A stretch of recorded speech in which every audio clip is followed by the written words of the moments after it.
on.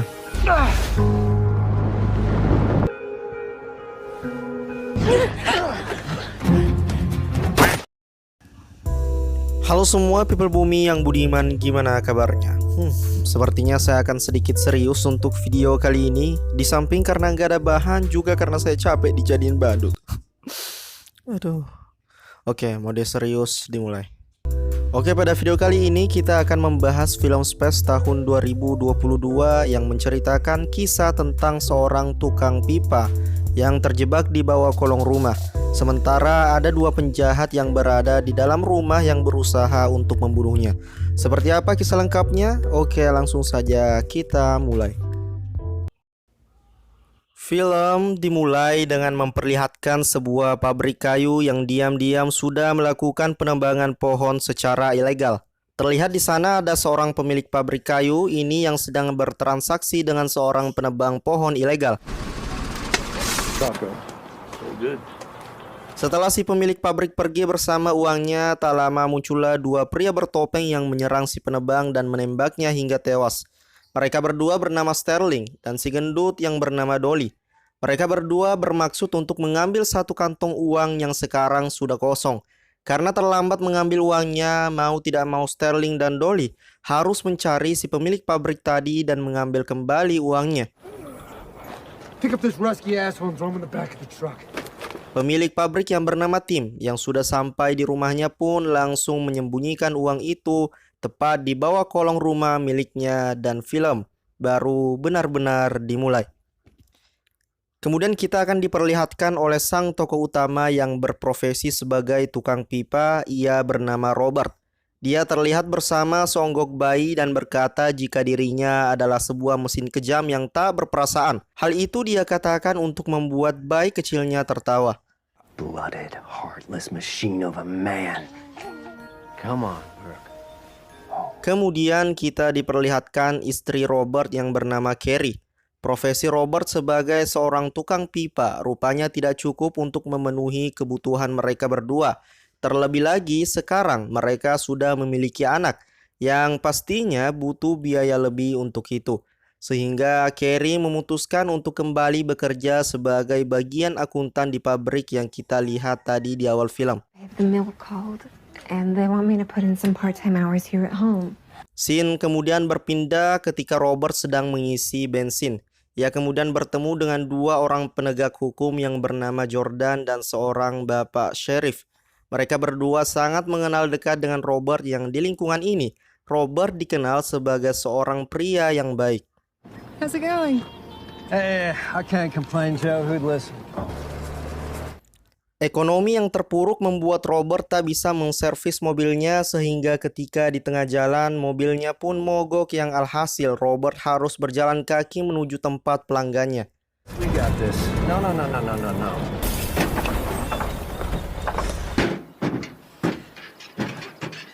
Setelah sampai ternyata rumah pelanggannya adalah rumahnya si Tim yang kita tahu dia yang menyembunyikan uangnya tepat di kolong rumah. Di mana Robert yang kita tahu seorang tukang pipa pun masuk ke dalam kolong rumah untuk memperbaiki pipa yang sedang rusak.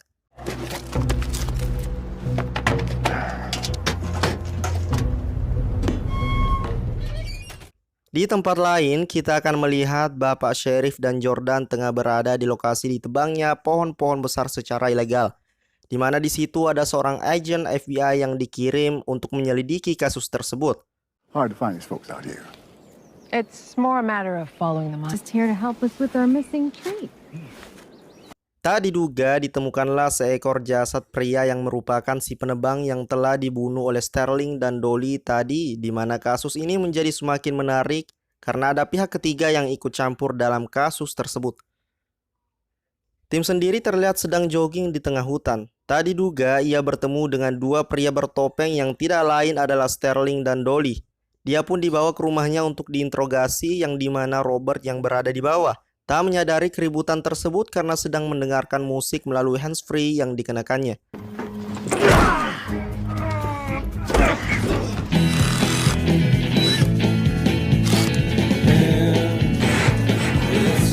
Interogasi terhadap si Tim tak berjalan lancar ketika dia terus memberontak bahkan sampai menggigit telinga Sterling.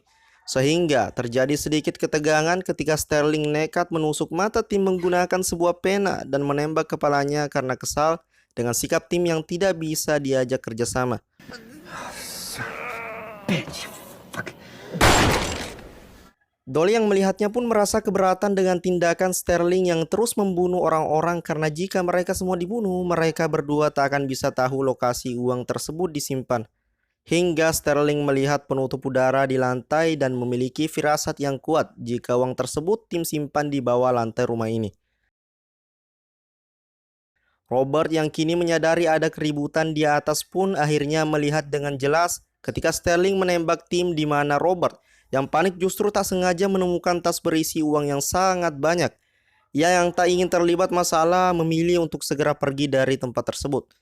Ketika sedang akan keluar, terlihat Sterling dan Dolly dengan menggunakan busur modern kemudian membidik Robert sehingga ia terkena anak panah di bagian bahunya.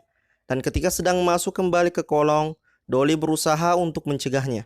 Tetapi dengan sebilah pisau cutter, Robert pun melukai tangan Dolly dan segera mengunci pintu besinya menggunakan sebatang kunci besar.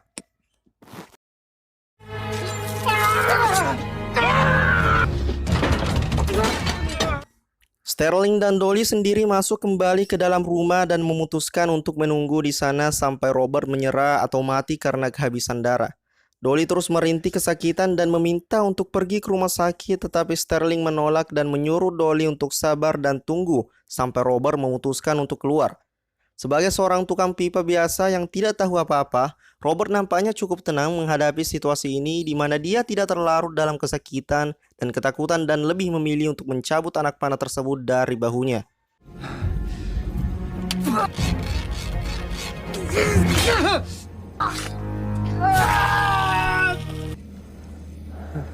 Beberapa menit berlalu, Robert akhirnya tersadar dari pingsannya dan mencoba untuk tetap tenang dengan tidak melakukan sesuatu yang gegabah. Sterling mencoba untuk membuat kesepakatan dengan Robert dengan akan membiarkannya pergi dari sana. Tetapi Robert yang tidak percaya begitu saja memilih untuk tetap bertahan daripada keluar dari kolong rumah dan dibunuh oleh mereka berdua. You need to feel comfortable. No! You come back in an hour? Take the money. Sambil terus diajak berbincang, Sterling mencoba untuk mengetahui sumber suara Robert untuk mengetahui di mana posisinya. Dan dengan menggunakan sepucuk pistol, Robert hampir saja tertembak. Namun beruntung ia bisa menghindar dengan cepat. Di sisi lain, si agent ditemani Jordan pun menemui Carrie, istri Robert, untuk memeriksa data keuangan di pabrik kayu untuk melihat apakah ada sesuatu atau nominal yang mencurigakan di dalam data-datanya yang pada intinya mereka menaruh curiga pada salah satu oknum pabrik tersebut alias pemiliknya sendiri yaitu si Tim yang disinyalir telah melakukan transaksi ilegal dengan seorang penebang pohon ilegal. Kembali ke Robert yang terlihat sedang mempersiapkan anak bor untuk dipasangkan. Sedangkan Dolly secara perlahan terus memeriksa setiap lantai guna mengetahui posisi si Robert. Yang ketika si Sterling turun tangan dengan sebilah pisau, tiba-tiba He can still make us a deal. Robert berhasil membor kaki Sterling disusul dengan membakar satu ikat uang yang dilempar melalui penutup udara sebagai tanda bahwa Robert juga tidak main-main dengan setiap ancamannya. Ketika Robert akan membakar satu ikat uang lagi, Dolly berhasil mengetahui posisi Robert dan ia segera mengangkat tubuhnya ke atas. Di mana saat dirinya sudah terlepas, Robert segera menggunakan bornya yang hampir saja membuat titik si Dolly mengelupas. Sementara itu, Carrie terlihat penasaran dengan apa yang dituduhkan si agent dan Jordan terhadap Tim. Ia kemudian memeriksa sendiri setiap data keuangan pabrik tersebut dan menemukan ada hal yang mencurigakan dari data keuangan milik si Tim. Alhasil, Carrie pun langsung menghubungi Jordan untuk melaporkan apa yang telah ditemukannya dan Carrie akan dijemput untuk memberikan keterangan atas data-data mencurigakan tersebut. Fed BLM timber contract. You just sit tight and I'll come get you and we'll go through everything with Sheriff Wade and Kembali ke rumah tadi. Beberapa jam berlalu, Sterling dan Dolly masih menunggu si Robert untuk keluar dari sana. Ya, terima kasih Ayam. Tak kehabisan akal, Sterling pun mengambil sebuah shotgun yang ada di rumah kemudian pergi ke belakang rumah untuk melakukan rencananya yaitu dengan memenuhi kolong rumah menggunakan gas dan menunggu si Robert keluar untuk dibunuh.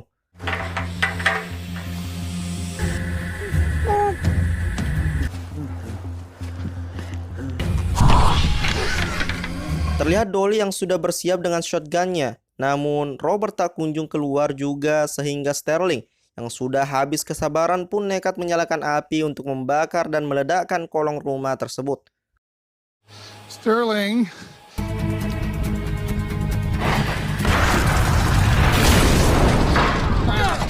Setelah meledak, Dolly disuruh untuk masuk dan membunuh si Robert. Sementara Robert sendiri berhasil selamat dengan cara melindungi tubuhnya menggunakan selimut tebal. Ia kemudian mempersiapkan dirinya dengan beberapa mata bor yang ditempelkan di tangannya untuk menghadapi si Dolly yang sedang masuk ke dalam sana. Plumber! Terjadi perkelahian di tempat sempit yang membuat Robert harus dibanting dan dilempar oleh Dolly yang bertubuh besar. Pada saat Dolly sedang kebingungan mencari senjatanya, Robert segera naik ke atas tubuhnya dan La ilaha illallah. Pada saat Dolly sedang kebingungan mencari senjatanya, Robert segera naik ke atas tubuhnya dan mencekik lehernya hingga dia terinfit sang ilahi saat itu juga. Sterling yang sedang menunggu pun terus dibuat tidak tenang karena menunggu kabar dari Dolly yang tak kunjung keluar. Sementara Robert diam-diam menyusun rencana dengan membuat sebuah senjata sendiri untuk menghadapi Sterling yang sedang berada di luar.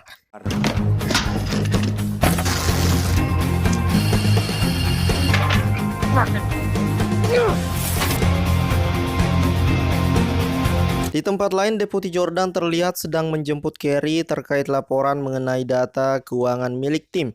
Sementara, si agen dan Bapak Sheriff kebetulan sedang menginterogasi salah satu pekerja pabrik di tempat lain. This is just I know you had nothing to do with it, Carrie. We'll figure this out. Okay. Dan entah apa yang sebenarnya sudah terjadi, Jordan justru membawa Carrie ke rumahnya si Tim yang akhirnya mengungkapkan sebuah fakta mengejutkan bahwa Jordan ternyata bersekongkol dengan Dolly dan Sterling yang ketika Carrie menyadari ada sesuatu yang salah dengan Jordan, dia segera menghubungi si agent dan Pak Sheriff agar segera datang ke lokasi tersebut. I had this all planned out. Jesus Christ, you two are soft. I think you better get down here. I think something's going on. Carrie kemudian dijadikan sebagai sandera oleh Jordan. Ia kemudian meminta kesepakatan kepada Robert untuk membagi rata uang tersebut.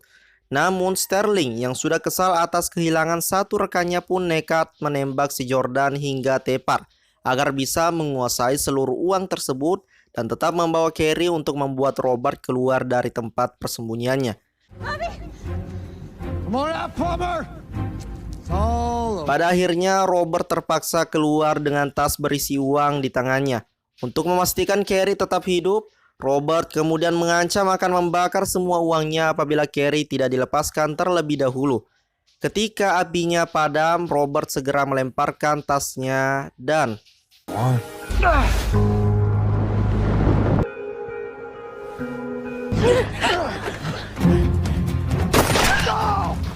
tidak seperti polisi Indosiar, si Bapak Sheriff justru datang tepat waktu kemudian langsung menembak jatuh Sterling.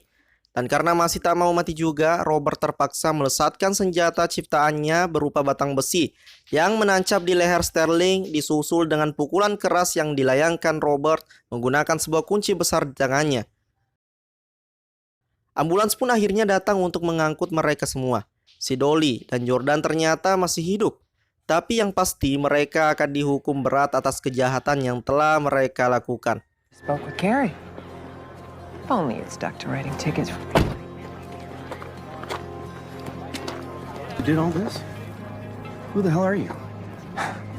I'm just a Setelah semua berakhir, Robert kembali berkata kepada bayi kecilnya bahwa dirinya adalah mesin kejam yang tak berperasaan. Tapi si bayi kecil masih juga tak mau tertawa dengan perkataan ayahnya tersebut. Singkat waktu, Robert yang memeriksa kotak surat kemudian dibuat terkejut karena menemukan sebuah paket yang setelah diperiksa isinya, ternyata itu adalah uang dengan jumlah yang cukup banyak yang ternyata uang tersebut berasal dari tas yang menjadi incaran Sterling.